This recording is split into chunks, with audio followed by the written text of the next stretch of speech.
time travel. Ini adalah salah satu konsep atau teknologi atau whatever you call yang sampai saat ini belum menjadi nyata, masih fiksi dan dibahas di berbagai film. Walaupun sebenarnya udah ada banyak konspirasi-konspirasi yang menemukan adanya tanda-tanda tentang time travel, tapi memang sejauh ini kita belum pernah ngeliat secara nyata atau belum terbukti secara nyata kalau time travel itu ada. Sejauh ini masih dibahas di berbagai film. So, di video kali ini gue bakal ngebahas satu film yang ngebahas tentang time travel, tapi bisa dibilang berbeda, bisa dibilang sama dengan film-film sebelumnya. Yang pasti film time travel ini udah jadi salah satu genre, belum. Salah satu konsep cerita yang lumayan menarik untuk dibahas. Ada, kita semua tahu Back to the Future. Terus ada Terminator, terus ada X-Men Days of Future Past, terus series Dark yang ada di Netflix yang waktu itu juga udah sempet gua bahas. Kalau kalian penasaran, kalian bisa nonton di sini. Dan yang paling terakhir adalah Avengers Endgame. Masing-masing punya karakteristik dan punya konsep yang berbeda-beda tentang time travel. Bahkan di Avengers Endgame juga dibahas kalau konsep time travel yang ada atau yang udah terjadi semacam di Back to the Future, di Terminator itu gak seharusnya seperti itu. Lantas bagaimana tentang time travel di salah satu film ini, The Adam Project?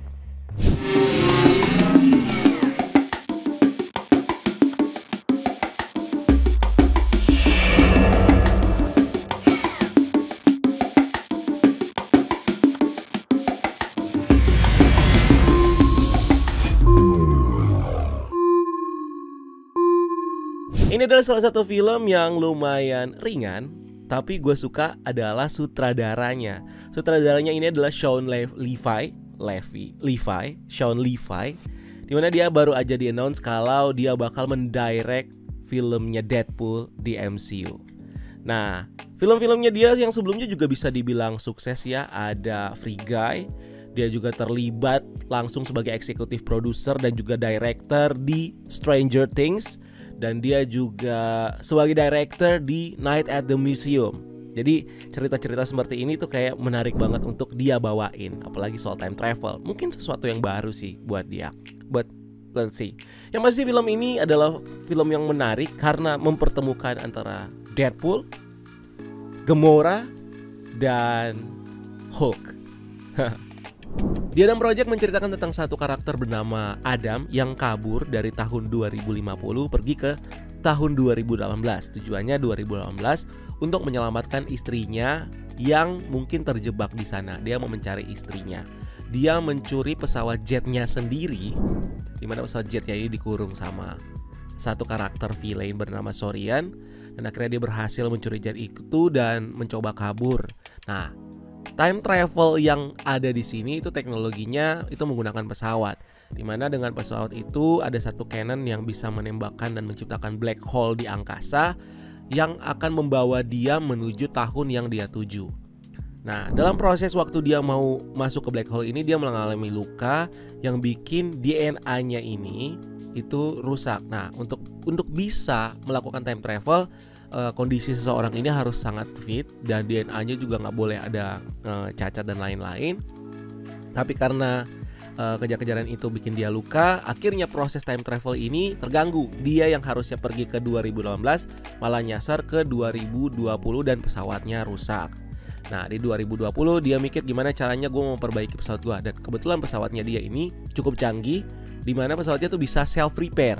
Cuma cukup menggunakan DNA-nya dia. Tapi sayangnya karena dia terluka, pesawatnya nggak bisa baca DNA-nya dia. Dia berpikir, ya udah, gue lagi di tahun 2020, gue cari aja gue versi muda, dimana gue versi muda pasti kan punya DNA yang sama dengan gue kan, untuk bantu mengaktifkan si self repair dari pesawat ini. Akhirnya dia temuin lah versi muda dari dirinya, yang kebetulan di situ anak kecil, masih SD. Si Adam versi kecil masih SD. Dia datang, ya menceritakan lah, oke, gue datang dari bla bla bla segala macam, dan akhirnya dia meminjam DNA dari si Adam kecil ini, dan akhirnya si pesawatnya safe repair, tapi butuh proses. Di situ juga dia menyembuhkan lukanya, luka tembaknya dia, dimana kalau dia sudah cukup fit, dia mau melanjutkan perjalanan ini. Dia ke tahun 2018 buat mencari istrinya. Nah ternyata si Sorian ini bisa mendeteksi kalau mereka itu ada di tahun 2020, si Adam ini ada di tahun 2020 dan menyerang si Adam yang ada di situ bersama si Adam yang kecil. Nah tiba-tiba muncullah si istrinya dari si Adam ini yang ternyata masih hidup di tahun 2020 dan membantu melawan si Sorian. Akhirnya terjadi pertarungan kecil-kecilan dan mereka reuni. Adam yang dari 2050 ketemu sama istrinya yang bernama Laura yang diperanin sama Gamora. Ini akhirnya mereka reuni, ketemu lagi, kangen-kangenan, dan ketahuan kalau ternyata si istrinya ini itu nunggu 4 tahun dari tahun 2018 dan yakin kalau lakinya tuh masih nyariin dia. Nah, akhirnya di situ mereka mendiscover kalau ternyata time travel tuh jadi mereka bisa mendeteksi kalau ada aktivitas time travel. Nah, si Laura itu bisa mendeteksi kalau sebelum Adam itu ada time travel yang terjadi sebelum si Adam melakukan time travel ke 2020. Dan itu terjadi di 2018 ke bawah, kayak November 2017 harusnya. Soalnya itu 4 bulan sebelum 2015, November 2017. Itu sebenarnya udah terjadi time travel. Dan akhirnya mereka ternyata itu dilakukan sama si Sorian, dimana Sorian ini pergi ke 2017 duluan untuk ketemu sama dirinya di 2017, ngasih tahu rahasia-rahasia, ngasih tahu kalau lu nanti bakal punya perusahaan namanya ini, lu nanti bakal mendanai project time travel. Nah, lu harus punya cukup duit, makanya lu beli saham ini biar kaya. Lu beli Bitcoin, lu beli bot app, lu beli yang lain-lain NFT supaya lu kaya gitu intinya. Dan akhirnya dilakukan dan dipakai untuk ngefunding project inisiatif yang dilakukan sama si bapaknya si Adam, si Louis yang diperanin sama Mark Ruffalo, si Hulk gitu. Nah akhirnya di 2020 mereka mikir kalau ternyata kita tuh sebenarnya hidup karena si akal-akalannya si Sorian yang udah memang rencana buat ngebikin time travel ini gitu. Jadi kita harus menghancurkan time travel aja. Itu inisiatifnya. Jadi tujuan keduanya adalah untuk menghancurkan time travel. Nah caranya bagaimana? Adalah untuk pergi ke tahun di mana time travel itu belum benar-benar tercipta, yaitu di tahun 2018. Nah pergilah si Adam ke 2018, tapi dia harus berpisah sama istrinya karena pesawatnya nggak bisa mengangkut selain dirinya karena ada koneksi DNA. Dan akhirnya di situ mereka berpisah, terjadi satu adegan kangen-kangenan karena berat buat si Adam, baru juga ketemu bininya lagi tapi dia harus berpisah lagi. Dimana kalau misalnya time travelnya dihancurkan, ada kemungkinan dia nggak bakal ketemu lagi dong sama istrinya di proses waktu. Karena kebetulan si istrinya dan dia ini ketemu di akademi tempat mereka sekolah untuk mempelajari tentang time travel. Jadi ada kemungkinan dong. Nah, si istrinya ini meyakinkan kalau mungkin nanti di sana bakal ada echo di antara kita. Jadi walaupun time travel itu tidak tercipta, kita bakal tetap ketemu. Mereka yakin soal itu. Akhirnya Adam minta tolong sama Adam kecil untuk ikut sama dia untuk pergi ke 2018 menghancurkan time travel. Akhirnya pergilah mereka berdua ke 2018 dan ketemu sama yang menciptakan time travel, bapaknya sendiri. Kebetulan si Adam kecil ini di tahun 2020 dia baru aja kehilangan bokapnya yang meninggal 2 tahun yang lalu. Kondisi psikologisnya dia masih sangat terpukul. Akhirnya dia ketemu lagi sama bapaknya. Nah di situ bapaknya justru pas diceritain malah ngelihat kalau emang time travel itu ada, lu harusnya nggak ada di sini karena ini melawan hukum alam gitu. Akhirnya mereka tetap ketemu sama bokapnya, debat dan segala macam. Dimana tujuan mereka adalah tetap mau menghancurkan time travel. Bapaknya ini baru aja di funding sama Sorian, partnernya dia, untuk project time travel dan baru aja ngetes pesawatnya dan teknologi untuk menciptakan black hole itu. Nah akhirnya bapaknya tadi nggak mau ikutan dan akhirnya mereka berencana untuk meledakkan lab yang ada teknologi atau source dari time travel itu yang ada di lab ini. Gue lupa namanya apa. Later on bapaknya akhirnya sadar kalau ya mungkin mereka sampai datang ke sini mungkin karena time travel yang gua buat secara iseng ini mungkin membawa masalah di masa depan, dan akhirnya mau membantu si Adam besar dan Adam kecil ini untuk menghancurkan time travel. Nah, kebetulan hitung-hitungan algoritmanya itu diciptakan sama si bapaknya ini sendiri, dimana source-nya itu ada dua, di kepalanya dia sendiri dan ada di hard drive yang ada di lokasi elektromagnetik itu. Nah, akhirnya si bapaknya bilang ya udah kita ambil aja si elektromagnetik, dan di situ ketemulah sama si Saurian versi yang dari 2050 dan 2018. Di situ mencoba untuk mencegah, sini deh itunya disk drive-nya, lu nggak boleh ngambil itu gitu loh, ini gue yang biayain semuanya dan segala macam. Terjadi drama dan akhirnya bikin action berantem yang bikin bocor si tabung elektromagnetik yang menyerap akhirnya, karena elektromagnetik itu menarik semua besi yang ada. Nah, sempat waktu itu terjadi, dan akhirnya terjadi aksi-aksi berantem perkelahian yang bikin tabung elektromagnetik ini akhirnya bocor, dan akhirnya semua besi-besi itu ketarik ke dalam situ. Sampai akhirnya Saurian yang mau mencoba membunuh si Louis, si bapaknya mereka, malah pelurunya ketarik karena magnet dan menyerang atau menembus dirinya sendiri yang dirinya versi 2018. Dan di sini karena dia membunuh versi 2018 dari dirinya pun mati. Karena ya kalau 2018 lu udah mati, 2050 harusnya lu nggak pernah eksis kan. Dan akhirnya hancurlah si tabung elektromagnetik ini dan time travel tidak pernah tercipta. Nah, dari situ mereka akhirnya pulang dan melakukan perpisahan, dimana ini jadi adegan yang lumayan sedih, dimana mereka harus berpisah. Ada inti dari film ini adalah bagaimana si anaknya si Adam ini harus hidup tanpa bapaknya yang meninggal, dan akhirnya terjadi drama yang menurut gue lumayan sedih. Dan akhirnya mereka kembali ke fix time-nya mereka. Si Adam kecil kembali lagi ke tahun 2020 dan si Adam yang dewasa kembali lagi ke 2050. So, konsep time travel di sini sebenarnya berbeda dengan konsep time travel yang kita tonton di film-film yang lain. Di Avengers Endgame, di Dark, ini berbeda.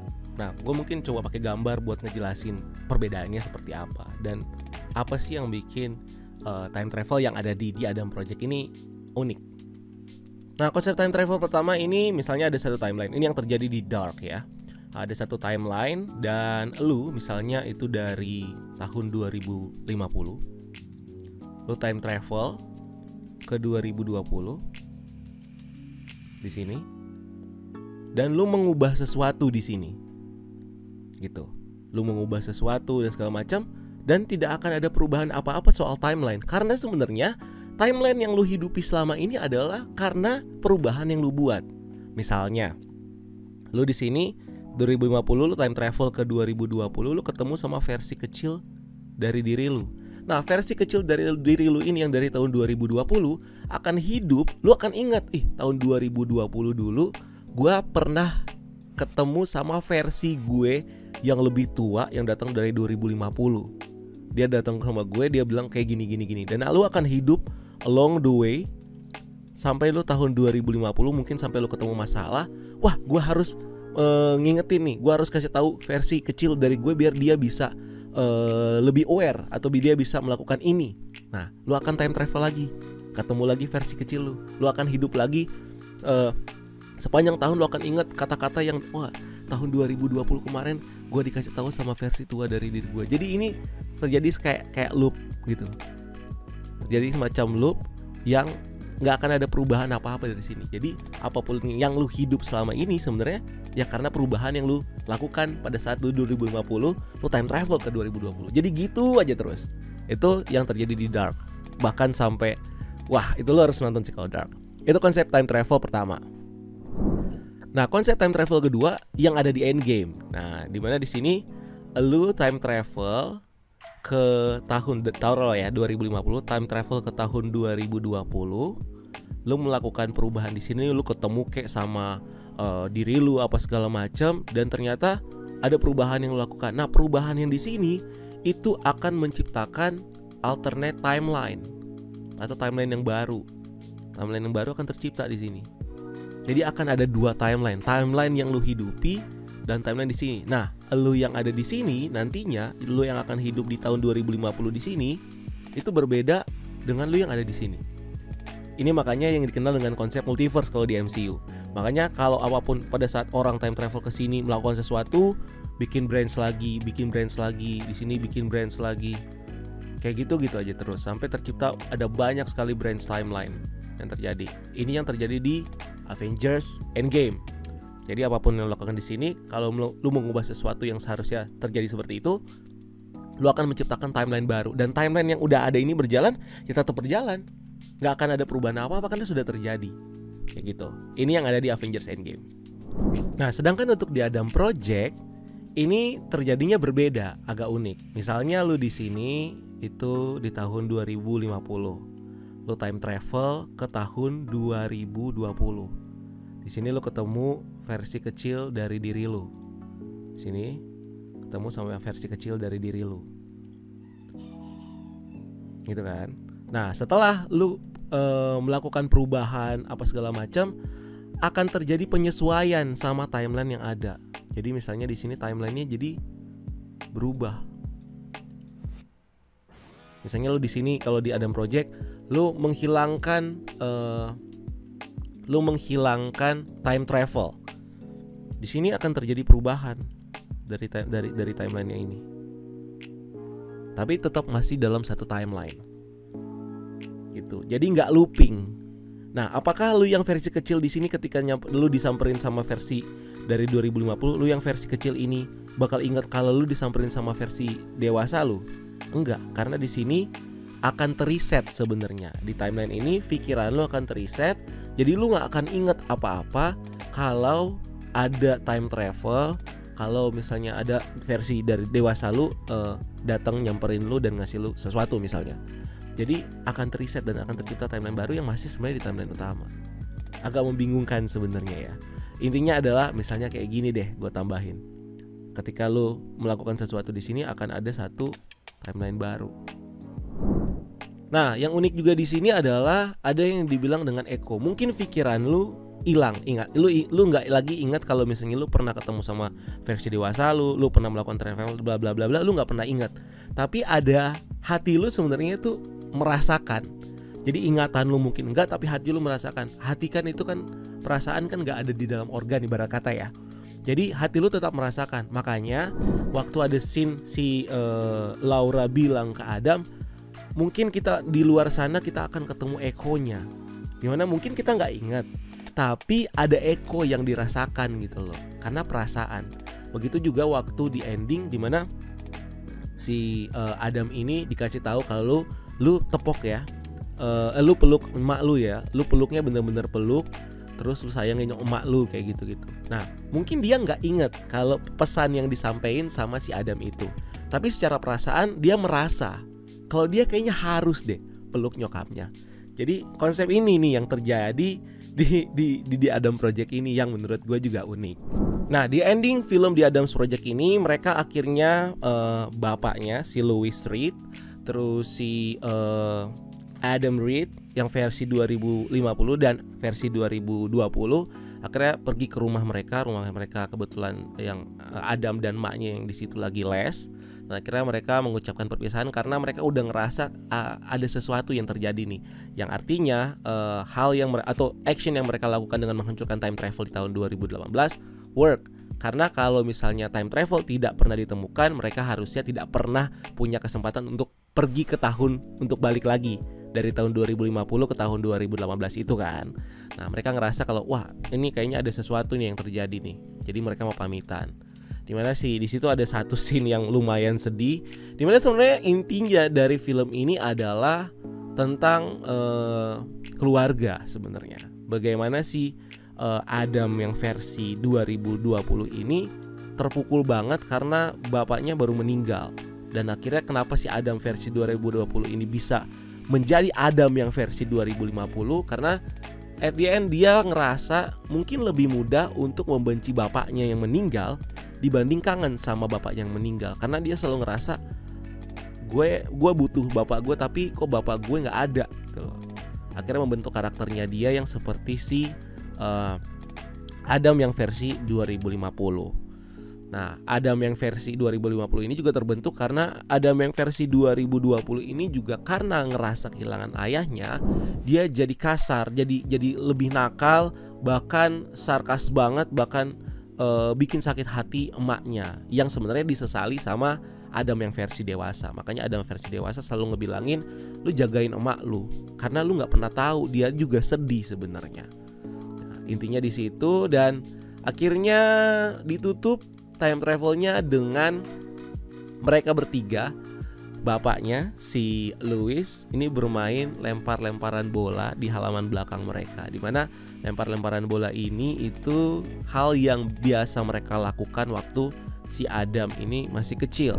Dimana seberapapun capeknya bapaknya pulang kerja, dia selalu pulang dan tahu kalau anaknya di rumah tuh pengen main sama dia. Jadi secapek apapun dia pulang, dia selalu nyempetin untuk main sama anaknya. Dan ini sebenarnya nggak pernah di notice sama mereka ini, bahkan sampai si Adam dewasa. Adam nggak pernah tahu kalau bapaknya tuh sebenarnya bela-belain pulang ke rumah, walaupun secapek apapun masih sempetin main sama dia. Tapi karena memang umur meninggal yang bikin dia malah sakit hati, dan akhirnya membentuk karakternya seperti itu. Intinya adalah filmnya ini tentang itulah sebenarnya. And at the end mereka akhirnya karena time travel udah tidak lagi eksis ya, mereka akhirnya kembali lagi ke timeline mereka masing-masing, masih berpegang dengan feeling atau dengan echo yang gue sempat sebutin tadi, dengan echo. Dan akhirnya memang berpengaruh pada saat si Adam 2020 kembali ke timelinenya dia, sikapnya jadi berubah. Walaupun dia tidak ingat apa yang terjadi tentang time travel itu, yang mereka time travel ke 2018. Walaupun si Adam kecil ini gak ingat, tapi ada echo, karena yang disentuh adalah perasaan, feelingnya dia. Makanya dia ngerasa kalau dia kayaknya gue harus nge-treat orang tua gue lebih baik lagi gitu, dibanding gue harus nakal-nakalin karena kesian nyokap gue. Dan akhirnya di sini tuh si Adam kecil ini meluk nyokapnya. Ada di scene, maksudnya sebenarnya ini adalah scene yang sama dengan scene yang ini yang terjadi di film, tapi bedanya si yang ada di film ini si Adam lebih sarkas, sedangkan di sini Adamnya lebih mungkin lebih mengerti tentang perasaan ibunya, dan akhirnya dipeluk. Dan di situ akhirnya mungkin merubah hubungan antara Adam dan juga nyokapnya ini. Nah, sedangkan Adam yang dewasa balik lagi ke tahun 2050, tapi scene yang ditunjukkan di sini ini bukan 2050, somewhere di mungkin 2030-an, karena ini adalah tempat dimana dia pertama kali si Adam ketemu sama calon si istrinya yang diperanin sama si Zoe Saldana. Pertama kali ketemu sama istrinya di akademi. Tapi akademi ini berbeda, bukan lagi akademi pilot yang bakal mengurus soal time travel. Mungkin ya teknologi time travel itu tidak pernah tercipta, tapi institusinya yang membahas tentang pilot dan lain-lain ini tetap ada.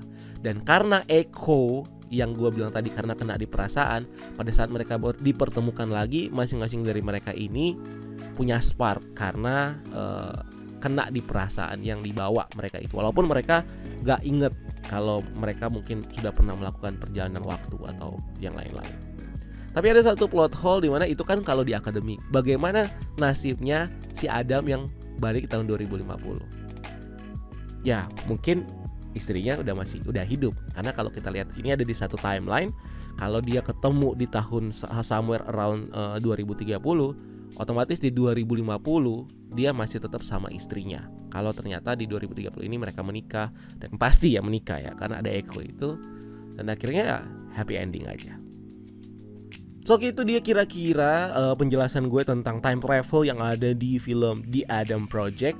Gue sengaja bikinnya syuting kayak gini dan gak bikin skrip dan gue VO, karena itu sebenarnya bikin butuh effort yang lebih panjang dengan proses yang lebih panjang, dimana gue harus susun skripnya dulu, and it takes maybe one day, 1 hari, belum lagi editingnya, dan lebih panjang aja. Sedangkan kalau misalnya gue rekam kayak gini ada di otak gue, jadi gue nggak perlu nulis lagi sebenarnya, lebih simple Dan gue harap kalian suka mungkin dengan penjelasan gue kayak gini. Yang pasti kalau film-film yang major banget, yang gue suka banget, dan gue pengen kalian tahu every detail of it, kayak mungkin film-film Marvel, film-film DC, gue bakal tetap bikin skripnya, gue bakal tetap nge-breakdown detailnya. Tapi kalau film-film ringan seperti ini ya gue mungkin bakal memilih untuk lebih syuting aja lah.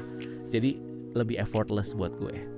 So itu aja dari gue. Thank you buat yang udah nonton video ini. Thank you banget. Jangan lupa kita ada di TikTok dan ada di Instagram juga, breakdown.universe. Jangan lupa di follow. Dan jangan lupa juga untuk subscribe channel ini untuk konten-konten menarik lainnya. Jangan lupa like dan juga komen kalau mungkin ada hal-hal yang gue lewatkan tentang penjelasan gue tentang ending dari The Adam Project ini. So thank you udah nonton video ini. Gue Rian, until next time, keep exploring the multiverse.